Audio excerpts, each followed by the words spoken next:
വളവനാട് ലക്ഷ്മി നാരായണ ക്ഷേത്രത്തിൽ മഹാസുഹൃത ഹവനയജ്ഞം മെയ് 7 മുതൽ 12 വരെ നടക്കും. യജ്ഞശാലയിൽ സ്ഥാപിക്കുന്നതിനുള്ള കൊടിമരം ക്ഷേത്രത്തിലെത്തി.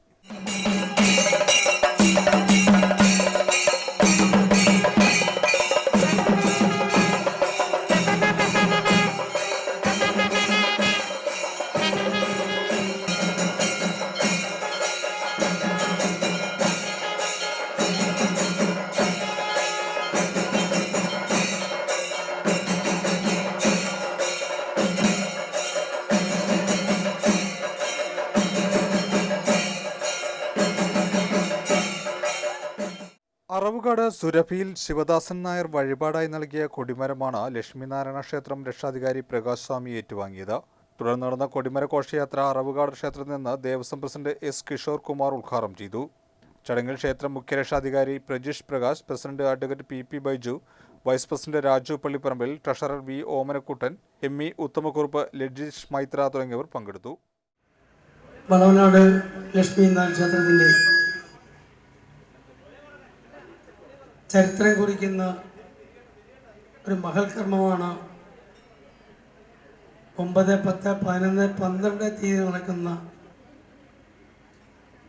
മഹാസുഹൃത ഭവന യജ്ഞം. നമ്മൾ സ്വപ്നത്തിൽ പോലും വിചാരിക്കാത്തൊരു കാര്യമാണ് നമ്മുടെ അമ്മമാര്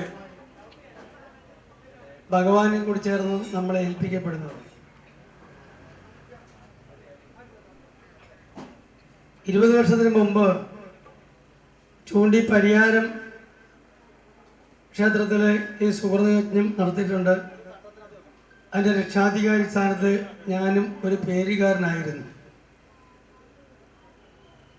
തുടർന്ന് ഇത്രയും വർഷത്തിന് ശേഷം അന്ന് നമുക്ക് ക്ഷേത്രമൊന്നുമില്ല, പ്രാർത്ഥനാ സമിതി ആയിരുന്നൊരു കാലഘട്ടം തന്നെയായിരുന്നു. ഇന്ന് നമുക്ക് ആ സുദിനം വന്നു ചേരുകയാണ്.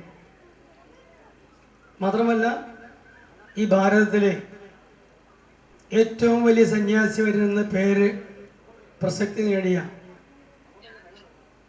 ശ്രീ കൈലാസാനന്ദഗിരി മഹാരാജ് അവരുകൾ ഈ ക്ഷേത്ര സന്നിധിയിൽ ദർശനത്തിന് വരികയും നമ്മളമ്മമാരെ ശക്തി അറിഞ്ഞ് തുടർന്ന് നമ്മുടെ ഭക്തനായി മുന്നോട്ട് പോകുന്ന ഒരു വ്യക്തിയാണ് ശ്രീ കൈലാസാനന്ദഗിരി.